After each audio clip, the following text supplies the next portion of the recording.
Madhya Pradesh DElEd वाले सभी मेरे प्यारे भैया बहनों का, जिन स्टूडेंट्स ने सामाजिक विज्ञान विषय जो चुना है वैकल्पिक विषय, और आपका ये अंतिम पेपर होने जा रहा है जैसा कि आप सभी छात्र जानते हैं।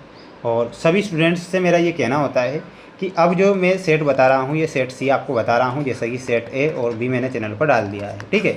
अब मैं आपको सेट सी बता रहा हूँ, तो इस सेट सी को भी ध्यान से देखना है, अच्छे से याद कर लेना है, क्योंकि प्रश्न आपकी परीक्षा में आएंगे और आपसे पूछे जाएंगे। माय डियर फ्रेंड्स, आप सभी स्टूडेंट्स वीडियो को लाइक कर चैनल को सब्सक्राइब आप जरूर करें।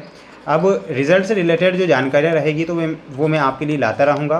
और साथ ही प्यारे विद्यार्थियों, इस सामाजिक विज्ञान शिक्षण की लाइव क्लासें भी चल रही है, तो लाइव क्लासों में भी आपको डेली जुड़ना है, जिससे कि आप परीक्षा की तैयारी अच्छे से कर सकें। अगर आप क्वेश्चन छोड़कर आते हैं तो माय डियर फ्रेंड्स, मैं कहना चाहूँगा कि रिजल्ट में आपको बहुत बड़ा नुकसान देखने को मिलेगा, इसलिए आप ये नुकसान ना करें।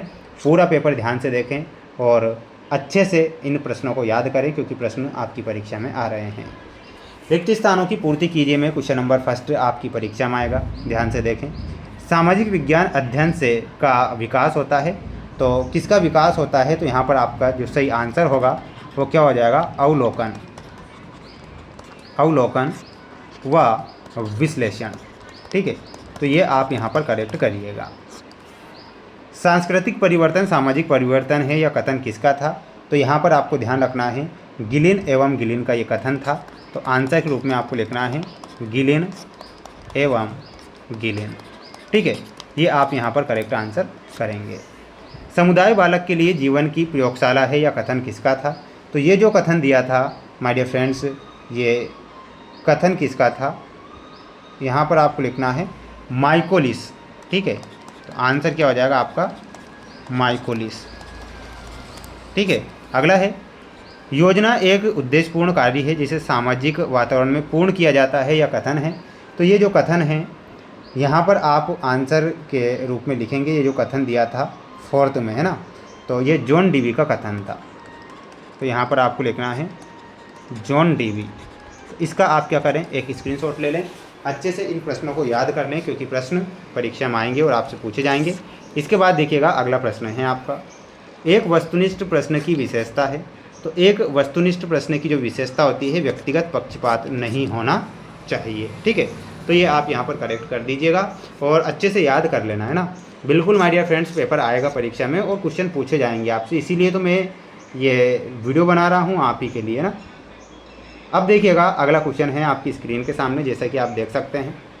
नागरिकता की समाप्ति कैसे होती है, अवधारणा, खोज विधि, ऑक्सफोर्ड अधिगम के लिए, तो इन सभी के आंसर मैं बताऊंगा, आप ध्यान से इनके देखना है। देखिएगा आंसर आ चुका है कि नागरिकता की समाप्ति कैसे होती है, तो इसमें लिखना है नागरिकता की समाप्ति मुख्य रूप से स्वेच्छा से त्याग करने, किसी दूसरे देश की नागरिकता स्वीकार करने या सरकार द्वारा नागरिकता से वंचित करने पर होती है। तो ये आप यहाँ पर करेक्ट आंसर के रूप में लिखेंगे इतना, तो यहाँ पर आप स्क्रीनशॉट इसका ले लीजिएगा। अगला क्वेश्चन था आपका, ध्यान से आपको देखना है, और प्रश्न आपसे पूछा गया था अवधारणा क्या होती है। किसी वस्तु, घटना या विचार के बारे में मस्तिष्क में बनने वाली एक सामान्य मानसिक समझ या विचार को अवधारणा कहते हैं, तो इतना आपको अवधारणा में लिखना है। खोज विधि क्या है, तो लिखना है खोज विधि शिक्षण की वह विधि है जिसमें छात्र स्वयं सक्रिय रहकर तथ्यों को ढूंढकर और प्रयोगों के माध्यम से ज्ञान प्राप्त करता है। तो ये क्या होता है, ये खोज विधि होती है, ठीक है। तो आप इन दोनों का आप स्क्रीनशॉट जरूर लें और अच्छे से पढ़कर जाएंगे, क्योंकि आएंगे ये आपकी परीक्षा में प्रश्न। ऑक्सफोर्ड कंजाइज शब्द कोश द्वारा पाठ्यपुस्तक की परिभाषा लिखिए। तो इसकी जो परिभाषा होती है वो क्या होती है, माय डियर फ्रेंड्स ध्यान से आपको देखना है। ऑक्सफोर्ड कंजाइज शब्दकोश के अनुसार पाठ्यपुस्तक एक ऐसी पुस्तक है जो किसी विषय के अध्ययन के लिए विशेष रूप से तैयार की जाती है। तो इतना आप यहाँ पर करेक्ट करिएगा, स्क्रीनशॉट आप यहाँ पर ले सकते हैं। बढ़ेंगे अगले क्वेश्चन की ओर, जैसा कि देखिएगा अधिगम के लिए आकलन की मुख्य विशेषता क्या है।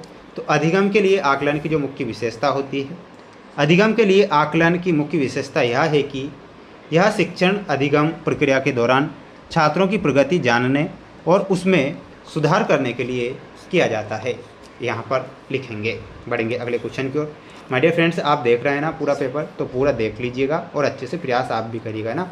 सही विकल्प चुनकर उत्तर पुस्तिका में लिखिए, में आपकी परीक्षा में है आएगा, जैसा कि आप देख सकते हैं। सामाजिक विज्ञान शिक्षण का मुख्य उद्देश्य क्या है, तो माय डियर फ्रेंड्स, सामाजिक विज्ञान शिक्षण का जो मुख्य उद्देश्य होता है वो क्या होता है? राष्ट्रीयता का विकास करना, क्षेत्रीयता का विकास करना, प्रादेशिकता का विकास करना।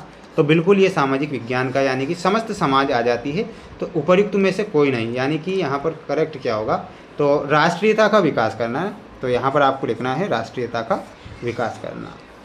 श्रव्य यांत्रिक साधन है, तो ये रेडियो जो होता है श्रव्य यांत्रिक साधन होता है। तो यहाँ पर आपको लिखना है रेडियो। सामाजिक विज्ञान की अच्छी शिक्षण विधि की विशेषता क्या है? तो क्रियाशीलता, व्यावहारिकता, मनोवैज्ञानिकता या फिर उपरोक्त सभी। तो थर्ड में आंसर क्या हो जाएगा? उपरोक्त सभी आंसर सही हो जाएगा। अब बढ़िएगा अगले प्रश्न की ओर। जैसा कि आप देख पा रहे हैं, सामाजिक विज्ञान की उत्तम पाठ्यपुस्तक के चयन से संबंधित बिंदु क्या है? तो इसमें आपका जो सही आंसर होगा बाल केंद्रित, सरलता भी होगा और स्पष्टता भी होगा। तो उपयुक्त सभी इसमें लिखना है। मूल्यांकन की प्रक्रिया छात्रों को देती है, तो वो क्या देती है? श्रेष्ठ कार्य करने की प्रेरणा देती है। इसमें आपको लिखना है श्रेष्ठ कार्य करने की प्रेरणा। ठीक है, ये आप यहाँ पर करेक्ट कर दीजिएगा।